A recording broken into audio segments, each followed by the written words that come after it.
Welcome to the Prairie Street Culinary Kitchen. My name is Elliot Moskowitz. I'm the founder and CEO. I have one of my favorite chefs with me, Chef Erica. Hi. I call her the masterclass teacher because every video from her is a masterclass. And our YouTube channel is amazing. We have a crew. We're dedicated to this. We're bringing you the best chefs, the best quality meat, and we're teaching at a very high level. So come, subscribe, like us. It helps the algorithm. And we're on YouTube every Sunday at 2 o'clock.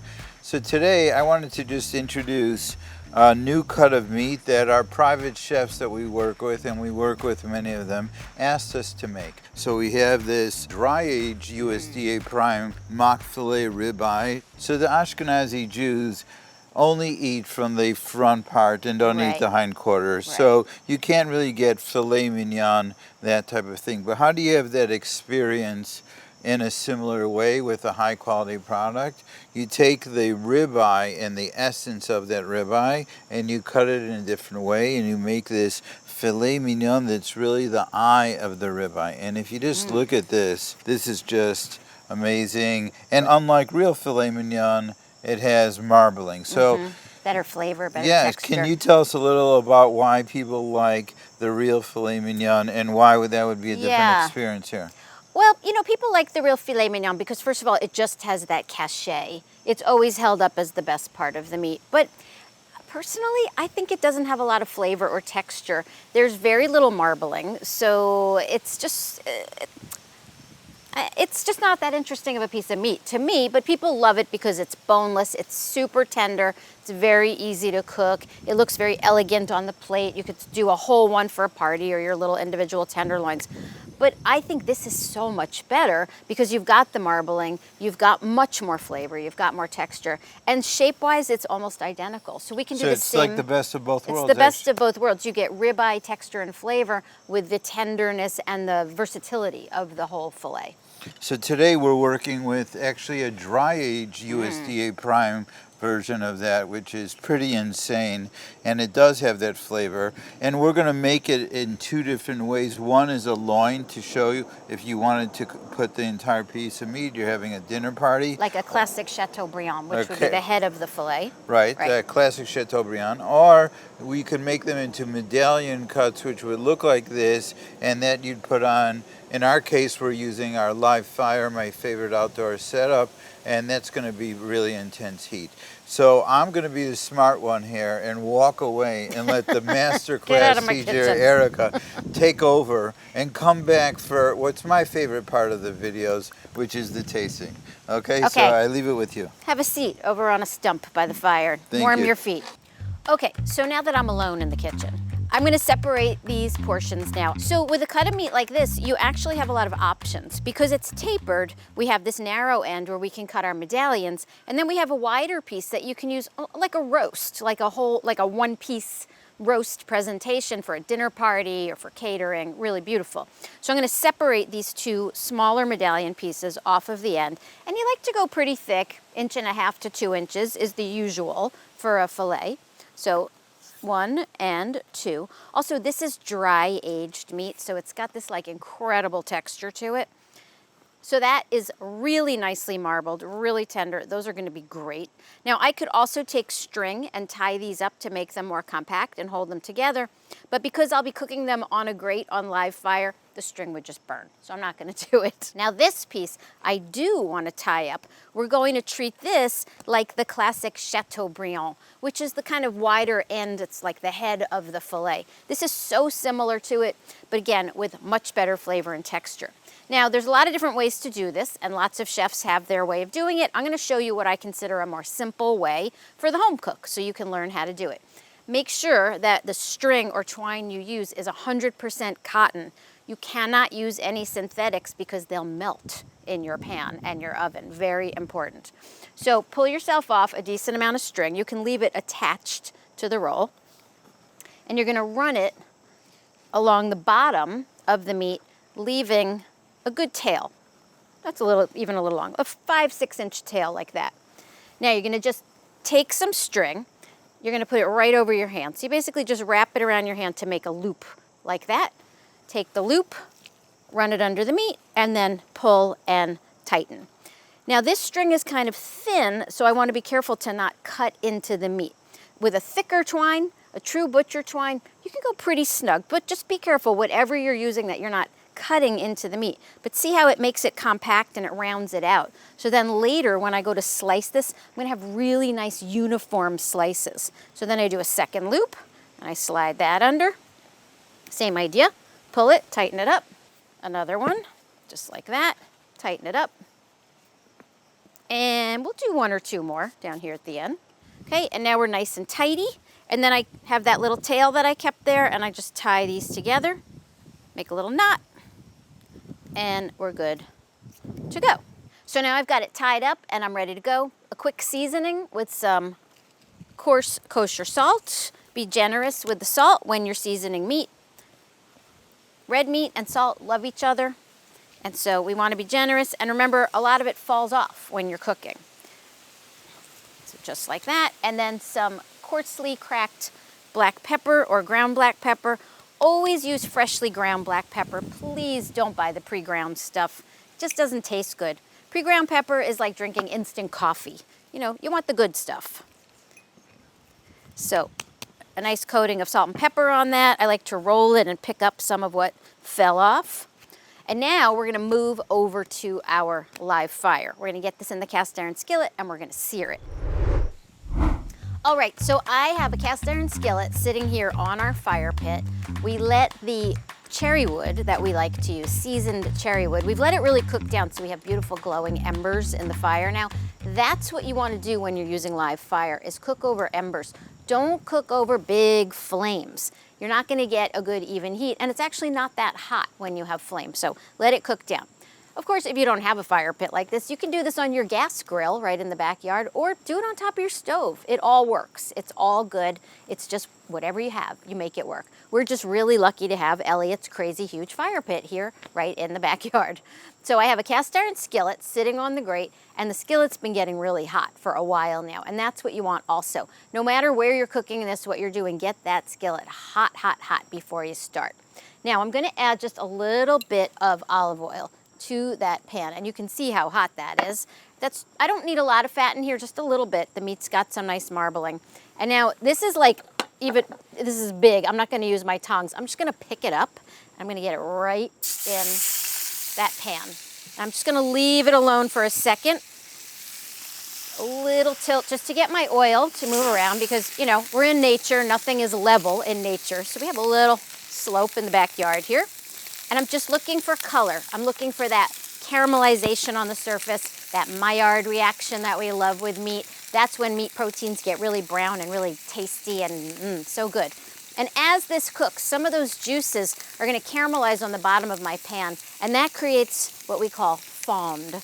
And fond is how we build a sauce. It's our super flavorful foundations for a sauce. That's why it's so important when you're doing things like this that you use either a cast iron skillet or a stainless steel pan. We would never want to cook meat like this in a non-stick pan. Non-stick pans are not meant to be cooked on really high heat, and also you don't get any fond with a non-stick pan. So save your non-stick pans for your quick over easy egg in the morning. Use your cast iron or your stainless for your high heat searing. All right, let's take a look now. Give it a little flip. Oh yeah, that's looking good. So we're gonna give that a turn. And this is round, but I want to get all the sides. So I'm treating it more like it has 4 sides. So I'm just propping it up here for a sec so it doesn't fall over, because I want to make sure that I maximize that surface area. I want to get as much brown as I can. Look at that color. That is incredible. That is what it's all about when it comes to cooking meat. That's going to give us the most flavor possible. So don't rush this step. And again, no non-stick pans. There we go. And I'm even going to sear both ends. That's going to be tricky because it's a big piece of meat, but I'll just stand it up and basically get some color on both ends. Because the people who like their meat a little bit more well done, they love those end cuts, and so you want to give them that crusty flavor also. What's nice about a piece of meat that's somewhat tapered is you can give everybody what they like, the slightly more well done and the more rare. Okay, let's get these ends going now.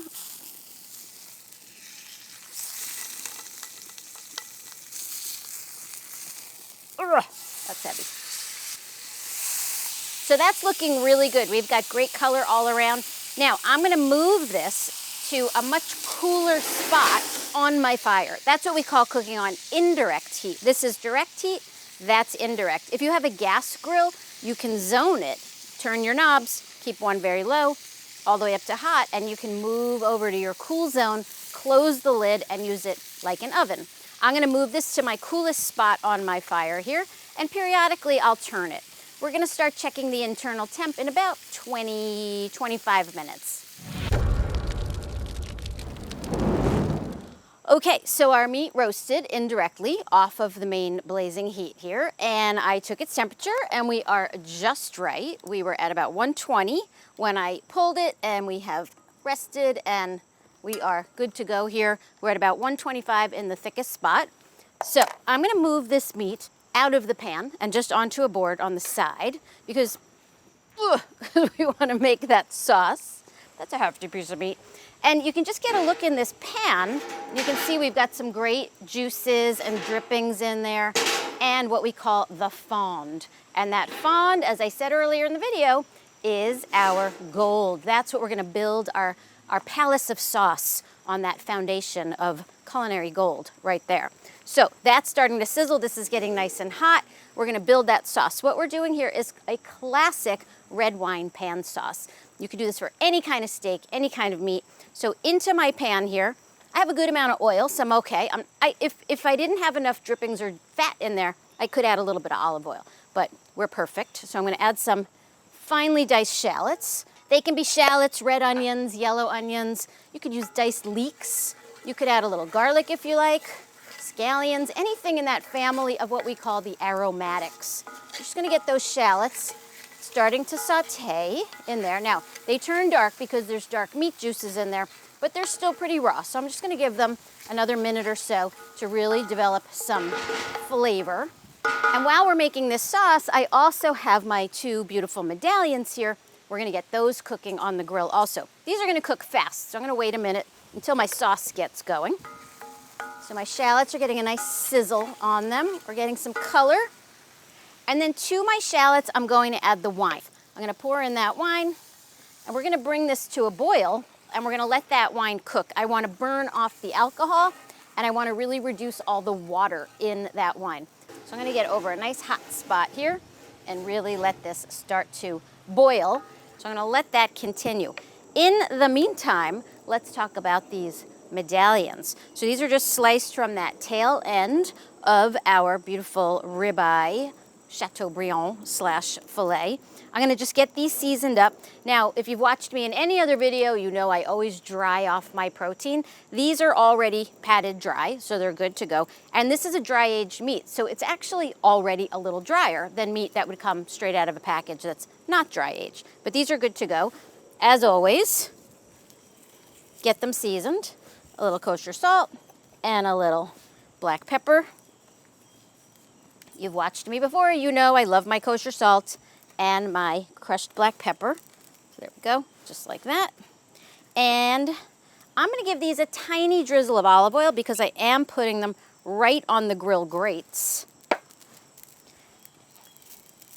And I don't want them to stick to that metal.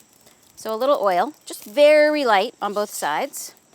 Just a little film. There we go. Ooh, this grill's getting hot. And these are thin, so they're not gonna take very long. I'm gonna go about 3 minutes per side on those. And of course, here at Prairie Street, we love our meat, but we also love our vegetables. And we're gonna cook some vegetables with all of this too. So this is some asparagus that's just been lightly oiled. I'm just gonna go right on the grill and just mark those off. I have all this grill space, I may as well take advantage of it. Okay, now my wine has reduced by about half, which is what I'm looking for. I boiled off the alcohol. I boiled off about half the volume in water. And now I'm gonna add my beef stock to it. Remember, you can use beef stock or you can use chicken stock. I'm okay with either one when you're cooking.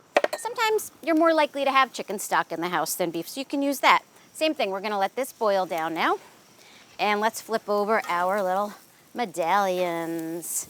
Those are looking great. We have some nice color on the surface. It's a little hard to see, but I have really nice grill marks on that meat too. And how's my asparagus?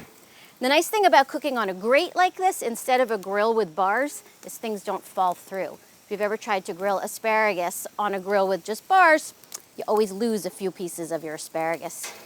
So I'm gonna take a temp now on one of them. And we always temp from the side. Don't go in the top, you wanna go in from the side, just like that. So we are at 115. I'm gonna give it like another minute, maybe. My sauce has come up to a good boil. My asparagus is looking good. I'm getting nice caramelization and roasting on that. So I'm pulling those medallions off, and I'm gonna get that asparagus off too. Asparagus cooks very quickly, so be careful, don't overcook it. All right. Now, what I'm looking for in this sauce is for the consistency to develop. I want to take this down to what's called nappe. We've talked about this before in other videos, and nappe means that it's thick enough to cling or coat. And we're not there yet, so I'm going to keep going. But while we're talking about other videos, you do know that every Sunday we post new videos at 2 o'clock. So you can go onto our YouTube channel and you can watch the newest one, and then you can watch all our previous ones. We have a great time shooting these videos, and we would love if you would all click that like button, support us, subscribe, comment. We love to hear what you have to say. And remember that, woo, I'm getting smoked out. And we have a new web domain. So if you've been looking at our old one, check out our new one. It's prairiestreet.co, C-O. And there you can, of course, see all of our beautiful new products, like this Chateaubriand, like our brand new surprise steak, which we have a video for that coming out too. We have a lot of great new stuff. We even have fish now, too. Okay, we're getting pretty reduced there. We're looking good. Remember that term, nappe, is what we're looking for. Now, once that's reduced down nicely, I'm gonna add some kosher vegan non-dairy butter to this. It's very classical French to finish a sauce with butter. So we're gonna use this. Another maybe 30 seconds, I've reduced that down. I'm gonna add the butter, and then I'm gonna take the pan off the heat and just let the butter do its thing. Just kind of melt in there. What the butter does is it sort of emulsifies your sauce. It makes it velvety, it makes it silky, makes it really nice. Adds a good amount of flavor. It also balances out that intense acidity from the red wine. I'm just gonna slide this off to the side now, let it finish up on its own while we slice that meat. Everything is cooked. My little mini filets have rested. My chateau is beautifully cooked, rested. My sauce is done. I've got my asparagus on the plate. Let's get rid of this string.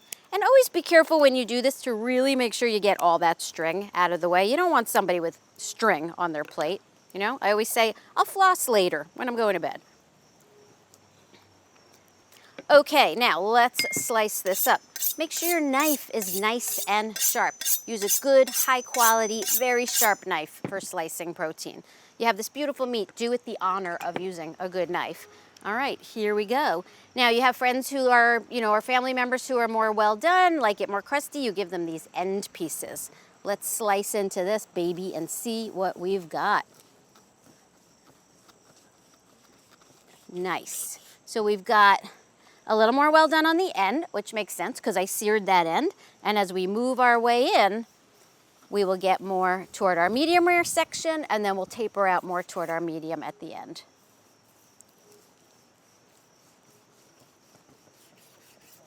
That looks great. We've got a nice rosy pink in there. I'm gonna go right for that center cut piece. Okay, and I'm also going to cut one of the fillets open just so you can see how beautiful those look inside. That's really nice. Great color. And you can serve these whole just like that. Or I always like to kind of show off how good I am at this, and so I cut things open so people can see the interior. And I'm just gonna take a nice big rosy slab of that Chateaubriand there, a nice center cut slice, and I'm gonna put a piece of my filet on there. This is also a nice way to serve meat where you serve cuts from two different parts of the muscle, and then people get a combination of textures. And then we'll take some of our red wine reduction sauce. That also looks delicious. I pulled out that rosemary branch because nobody wants to eat that. We don't want that on their plate. And just a little bit of sauce, a little puddle. When I cook meat to a beautiful rosy color like this, I don't like to put the sauce on it or over it because the heat of the sauce is going to continue to cook it, and I don't want to ruin that color. So I always put my sauce around and underneath, like that. If you prefer to pour it right over, you go for it and do it that way. So here we are. This is our Ribeye, Chateaubriand, and Filet Mignon, and we made a nice little red wine reduction sauce to go with it. Very festive, very special cut of meat, perfect for holidays, entertaining, a really beautiful Shabbat dinner. Okay, now we have to taste this, so I have to get Elliot back in here so we can taste it together. Are you ready to taste, Elliot? I am. All right, let's do it. So we have 2 cuts here, right? We have that little tail fillet piece, and we have our Chateau. So can I cut you a little piece? I love that. Like your mom, I'll cut you some meat. So here, try a piece of each of those. Excellent. I mean, it certainly cuts like filet. Yeah.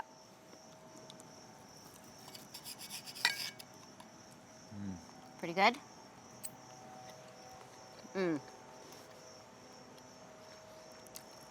I know you're a chef too, because you gave me the end piece the best, and then you twirled it, and then you cut the end piece. You knew what you were doing. I want that crushed. It's amazing. Though. It's really good.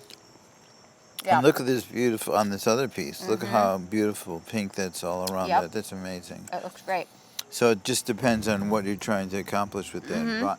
Make it into a diamond for a couple people, serve it as a party. We'll try this part. Like that one. Yeah, this would be great for a festive event, holiday. Bring it to the table whole, slice it up.